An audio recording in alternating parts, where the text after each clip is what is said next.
Times and what? No? Okay. Times and Galaxy. I'm gonna be real with y'all, I'm kinda obsessed with this game, and let me tell ya, I'm so glad I can finally spill my thoughts and let you know it exists. Because straight up, no playing around, I really like this game and I think you should play it.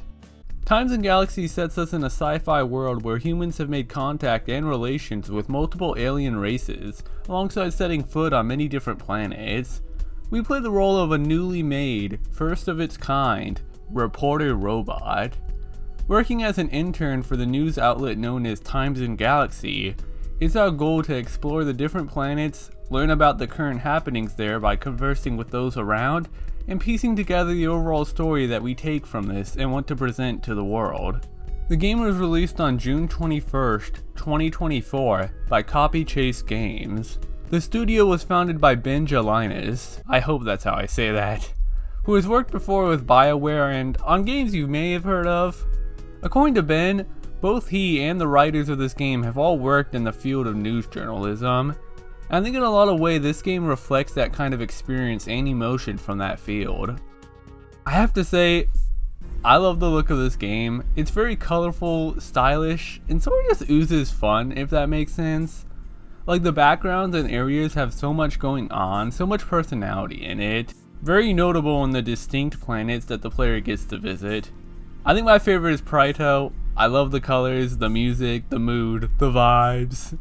I chilled here whenever I got the chance. I will live here, okay? I also think the character designs are amazing. A lot of the humans actually look cool, which for me is rare. And I think I just like the art style used here. But the alien race designs rule hard. Especially the Verge and the Zeal. I think I've always loved the idea of plus eyes since I first saw this gamer. But I think the Zeals are just on their own level of heat. I just love looking at them. Such a cool idea for a race. And all the different, distinct colors and designs that these characters have are great. And honestly impressive that they aren't eyesores to look at. Like, take a look at the twins. First of all, those pants, that's heat. But just look at all these colors going on. I feel like it really shouldn't work, but it does because this is one of my favorite character designs. Of course, there are also the robots, which I feel like if anyone knows at least a little bit about me, would know just how much I love robots. It's no different here. In fact, robots are directly how I ended up finding out about this game. You may be disappointed in me if I go into the specifics of just how this happened. I think in general, the world of Times and Galaxy is very interesting. There's an archive where you can read more in depth to the planets, the races, laws, recreational activities, and characters commonly bring these things up in normal conversations. You visit these planets and witness these cultures, from Verge naming ceremonies to the courts of law, which with how peaceful and relaxed this world seems to be, are treated more like fun dramas. The player being a reporter really allows you to both explore interesting areas and learn about the world through questioning others. One chapter I enjoyed was the one about sex education. I'll talk more about it later, but I like seeing the different ways these races reproduce. It isn't just, ooh, they got a dick and they shove it in. And the fact that this is a topic in general, both in the game and its world, is interesting to me. I also enjoy the game's music. There's some bops here and there, but it's mostly pretty chill. Considering this is a pretty relaxed game where you're meant to focus on the dialogue and conversation between characters, I think having the music be pretty laid back and in the background is sort of the point. It fits very well with immersing the player into every area, and they're just nice to listen to, setting up some areas and scenarios pretty well.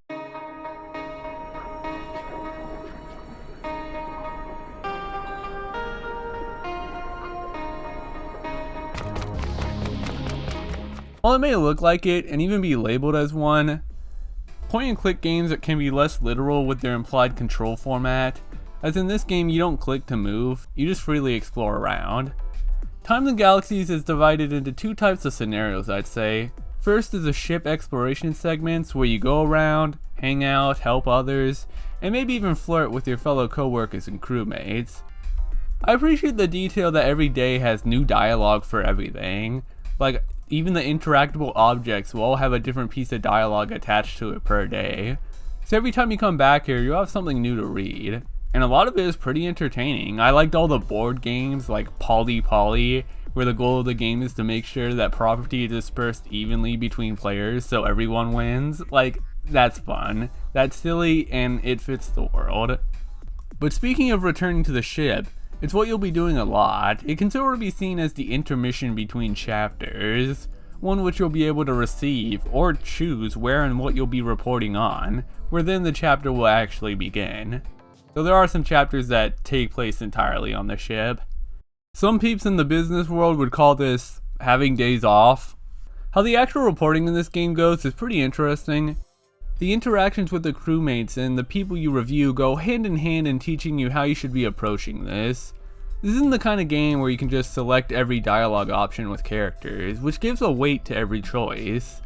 The point of the journalism segments in this game is to gather as many details of the current event that you're reporting on, whether it be through exploring the environment or by talking to others and hearing their thoughts.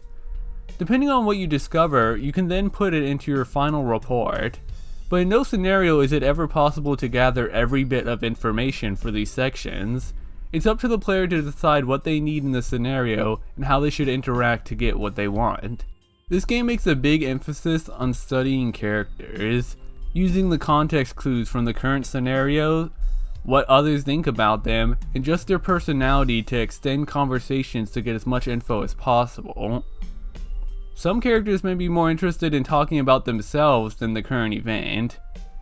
Others are all too eager to be reported on, while some may not like the idea that you're telling them that you're a reporter, so you need to be more casual to have them give their thoughts on the current event. And this makes conversations pretty engaging, because you do need to focus on the world and the people in it if you want to find success. There's a sort of balance between being their friend and also remembering that you're here to report. And maybe you shouldn't lose out on vital information because you decide to hit on a robot. It's all about getting people to give their thoughts that are relative to what you're reporting on. Once you've gathered all you can, you'll be able to build a story. This involves taking different information that you've unlocked and discovered through dialogue, and piecing them together to ideally create a narrative that your readers will like. There are 3 categories this can take: informational, alien interest, and sensationalism. So you truly can roleplay as a clickbaiter if you so wish to. But I've been on the internet long enough to hate that shit, so my goal was to be a reputable, informational, and interesting storyteller. Which did come at the grievance of other crewmates who would tell me my stories aren't very sensational or interesting, and well, I think your existence isn't very interesting, so go talk to someone else.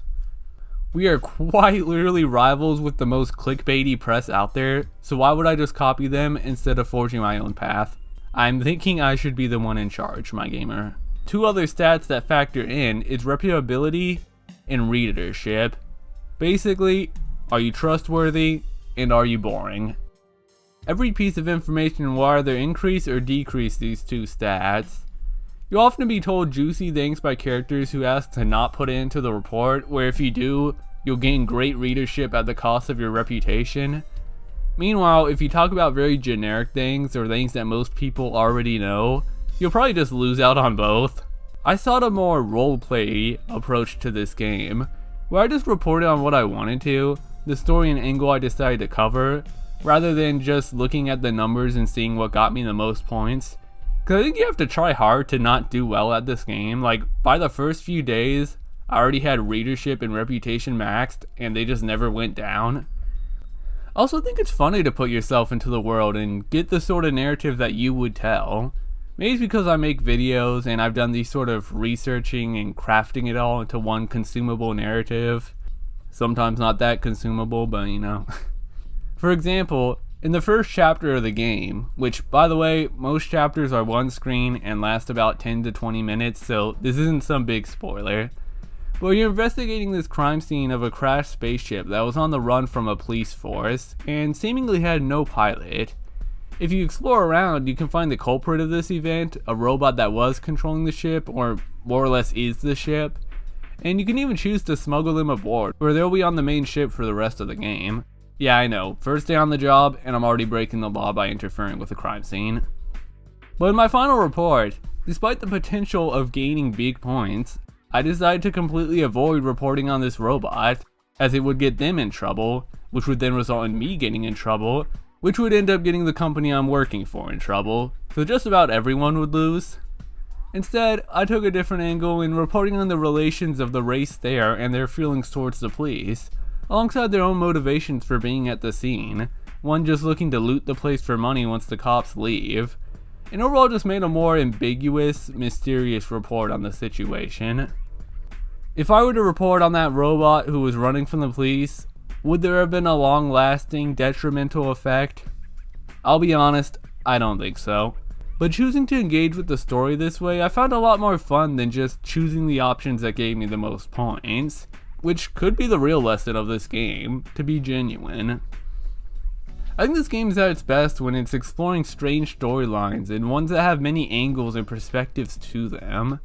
I really like the sex education episode, where a standardized education on reproduction within the races are being presented in a meeting before being implemented into schools. And you can get others' perspectives on this. You can even agree with a protester that you interact with who believes that children shouldn't be seeing this sort of thing. You can take the angle of why this is important in a couple of ways. Like, it's important for this sort of thing to be standardized, or kids may up learning things that are untrue, things that may be hard to unlearn later in life. Some see it as important for kids to know this sort of thing for the sake of the parents, as this can be difficult to talk about with them. And what's neat is that this whole chapter is completely optional. Times and Galaxy earns itself some replayability through the player choosing what they want to report on, and there are often a lot of choices in chapters that you'll just miss. It's definitely not possible to see everything. And what's really cool about this is that what you don't choose to report on is instead given to your coworkers, and you can actually see the story they decide to write on the scenario, alongside the people they talk to that you could actually have met yourself if you went there. Which is dope in a lot of ways, because it gives you just enough information on what you missed out on to be interested in trying it on a second playthrough, while also giving some insight on the coworker who wrote that article, and what they personally saw was important to write on. And some of these characters will even bring up the stories that they wrote, which you could have more of an understanding of because you went in and read about it. It all gets brought up, everything is connected in a very satisfying way that rewards you for learning about the world and its people. Granted, this doesn't always work well. For example, seeing one of my coworkers writing for a story that I had already covered, which, no offense, I did a lot better than them. I think it's cool that depending on your choices, it's possible to see characters that you've met in previous chapters and they even recognize you. I thought it was really cool when I found a poster detailing an event that was going on in one chapter, being able to tell the higher ups that I was interested in covering it, and basically unlocking this secret chapter, which ended up being one of my favorites. Side note, another one of my favorites was a Parallel Universes one. That one was cool. I think the gameplay of this game is great because of how well it ties together the writing, story, world, characters to that specific gameplay of being a reporter. It's sort of genius in the way that it makes you directly care about the world, talking to people and doing your best to understand everything because that's how you succeed at the game. It's all interconnected. And for a story-focused game, that synergy with the gameplay is one of the best things you could ask for. It's hand in hand, rather than a game where I'm like, oh, I love the story but I don't like the gameplay, or vice versa. But in Times and Galaxy, it works off each other. Which is really great because one of my favorite aspects of this game is the writing and the characters. I think for a game so focused on it, writing is one of the most important things about it, and I found to absolutely love it here. Amongst the humor and jokes, I feel like there's an underlying maturity to this game that I appreciate. If this game constantly threw shitty jokes, quirky one-note characters, and ended up being your average, nihilistic adult cartoon where everyone is treated as a joke and nobody cares, I would not even glance at this game. But it's the complete opposite. This game doesn't feel self-conscious about its world and characters. It's very genuine in you wanting to care about it all. Every character and situation has their nuances. I think there's nothing more I'd hate than to get invested into a world only for me to get spit on and constantly told jokes by the devs who don't take their creation seriously. But that's not what Times and Galaxy is. There's no part of the world, no one-off or reoccurring character that only exists for a joke. Okay, maybe one small exception, but There are some absolutely stellar characters in this game, especially the main cast of characters that you hang out with between chapters. I vibe with a lot of these people and find their perspective, experiences, and outlooks on life to be interesting, to see how they got here, what their place in the world is. And it can still do this while being funny. Funny in the way that it comes to the benefit of knowing the world and the people in it. It makes it feel like you're also part of some space drama and such that occurs on certain planets. The relationship between characters, like, yes, I too also hate Richard Gravity. And there are some straight up funny character quirks, like this workout person, Martina, who has this running gag where during conversations they'll pause just to curl a weight. It's always funny. I appreciate the respect both in-game and out-of-game for the various races and characters. Race seems like such a negligible thing in terms of how characters interact with one another, and this also goes for the perspective of the creators of this game and the characters, which is where I'd like to get into the relationship aspect of this game. I won't lie, I always feel ashamed to admit this, but I kind of played this game 1.5 times. Well, I split saved. I made a save about halfway through the game because I fell in love with 2 different characters, and I wanted to explore both of their relationships. Yes, this game has some romancing in it. I didn't see it coming, I had no clue. I thought these flirtatious dialogue choices were just for the funny, because a lot of them are pretty corny, but no, it's an actual thing. And it's like, golly dang it, I always hate being put into these situations where I have to choose between people, and I really didn't need to. Yeah, post-edit Spacey here. I'm not even joking, I was editing this video and actually, reading the dialogue in this game. And you definitely can just date multiple characters. The game directly told me that. You can see it in the footage. I truly do have difficulty reading text and actually understanding what it's trying to say. So despite what I'm about to say, I'm a chop to make things still coherent. You can date multiple characters. Honestly, my ass should have been dating everyone, except for Gravity, because I don't like him, and he has a boyfriend, and I don't like him either. So yeah, there's no split. There's no need to make separate files. You don't have to do multiple playthroughs. Keep that in mind. But with that in mind, there are some things I like about the romances in this game. So I know what you're thinking. Who was it that you were split between, Spacey? Well, meet Shuttlebox X.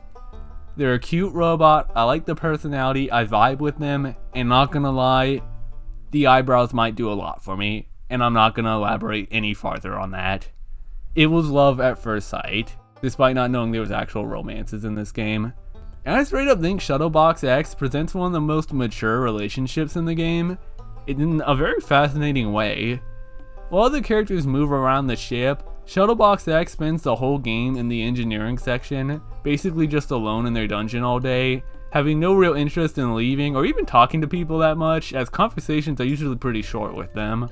This creates a very interesting romance where I was actually surprised that Shuttlebox X was upset with me with flirting with other characters, because, like, I didn't know we had anything going on.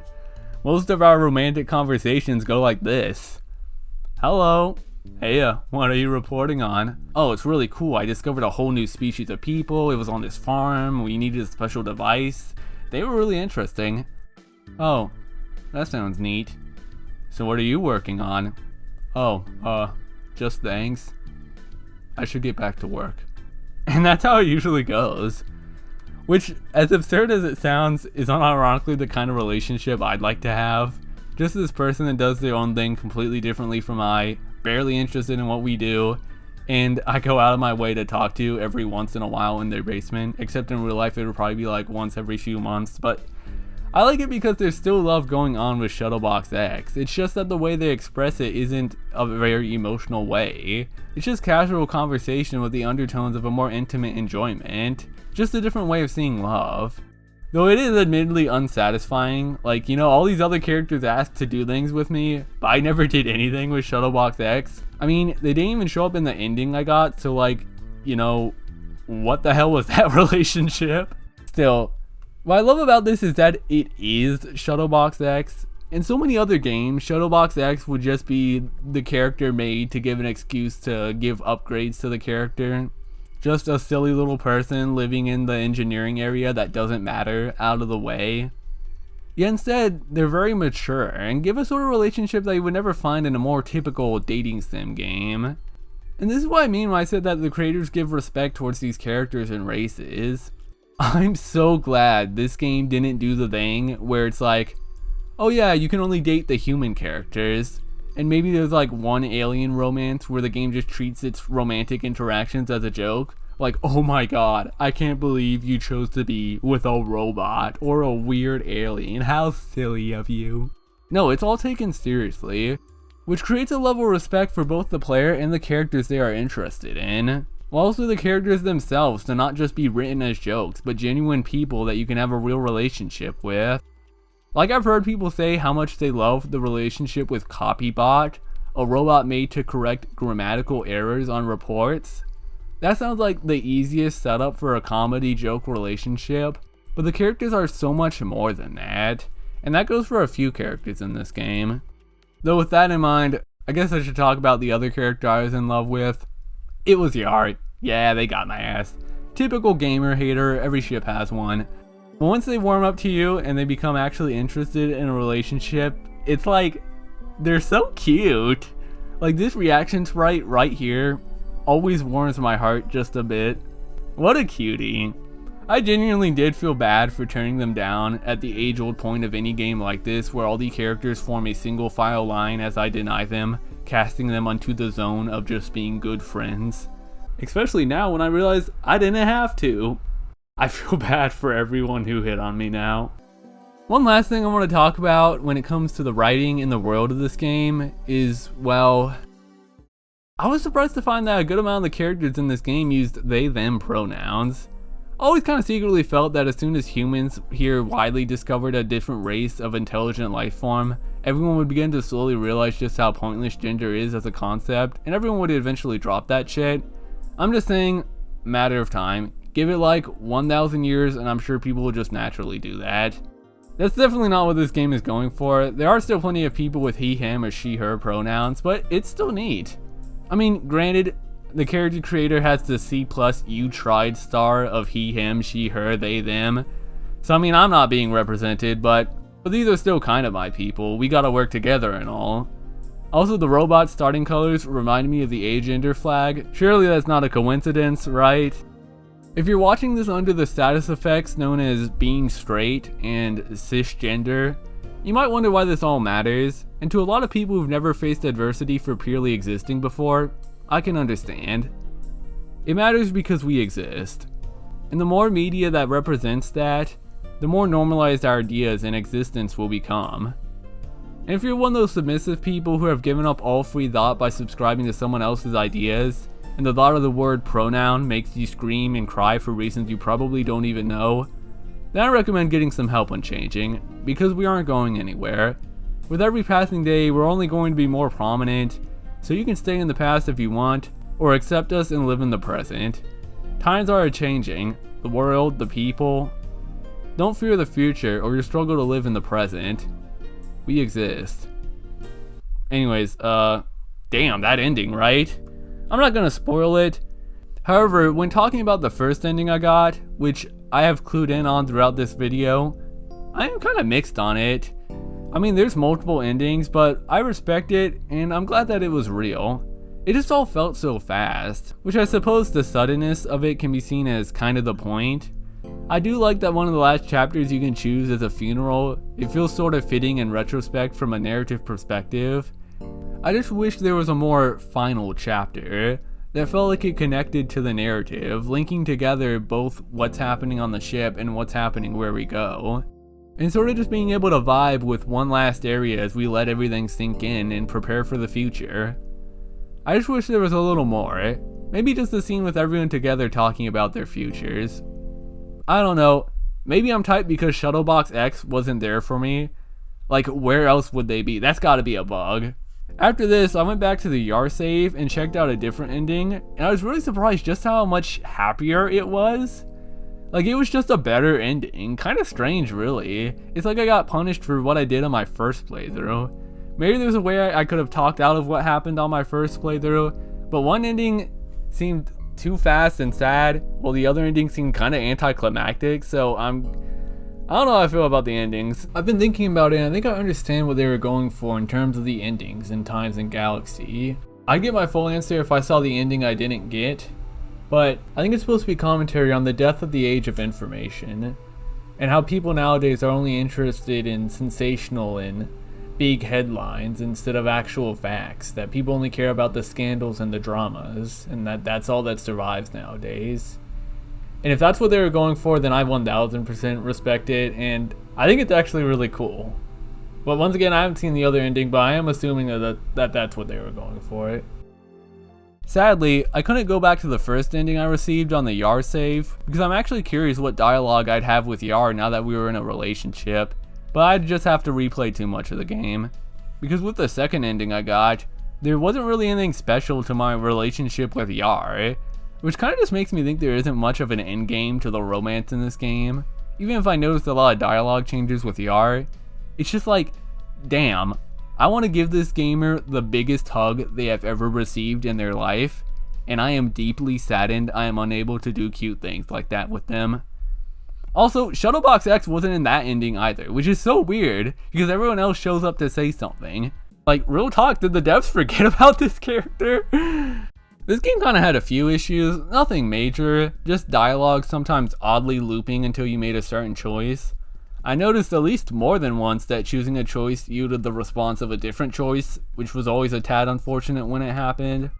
I think the worst thing that happened to me was when I attempted to talk to this character here, and the game just soft locked.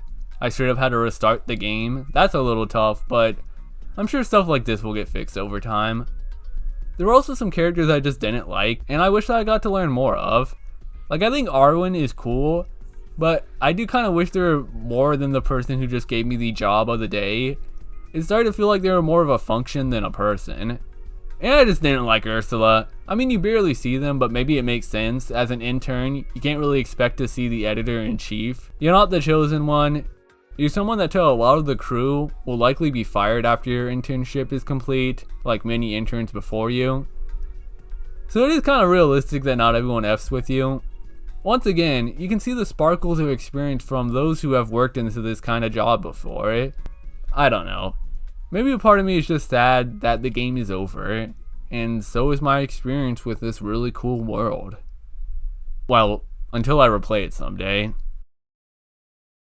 I really love Times and Galaxy. I'm honestly surprised just how much I liked it. These kind of games aren't really a genre I get to interact with too much, but always one that I've been interested in, and whenever I play one, usually end up being some banger ass games. Like, speaking of point and click games starring robots, I'm sad I never made a video talking about Primordia, a game that I absolutely love. Maybe I'll double back and play it again someday. I just played it at a time where I didn't think I could make videos covering games like this. And I'm glad that I have more faith in my abilities to be able to do so now. There's quite a few games now that I'd like to talk about, and Times and Galaxy is one of those games. A game that had me absolutely invested, straight up going to sleep thinking about these characters and what would happen next. It has some really cool gameplay with flying around the galaxy and covering different events going on in the world, asking the player to reflect and write what they thought was the most noteworthy thing that they took from it, with writing I really enjoyed to boot. And I think it even gave me an appreciation for journalism and the integrity of it. It's not something I ever thought about, but it was really cool to experience a piece of media from people who have lived that life, and get to see their perspective through the characters in this game. I think the world of Times and Galaxy places pretty high on the video game world I wish I lived in list. It's just a cool ass place with some fun ass characters. And I just had a great time with this game. And if it seems like something that y'all would like, definitely check it out. I'll put the link for it in the description. Give this game a play. But as for me, I think it's time to head off to the next game I wish to report on. I'll catch y'all later. Big thanks to my Golly Gamer tier supporter, Ken Chiago, alongside everyone else who is supporting me, receiving videos a week earlier, and helping to encourage me to keep doing this. I'm glad that people can find enjoyment in my stuff. I want to be able to keep doing this sort of thing, so feel free to help out if you want to. I'll try my best to keep going, until I can't no more.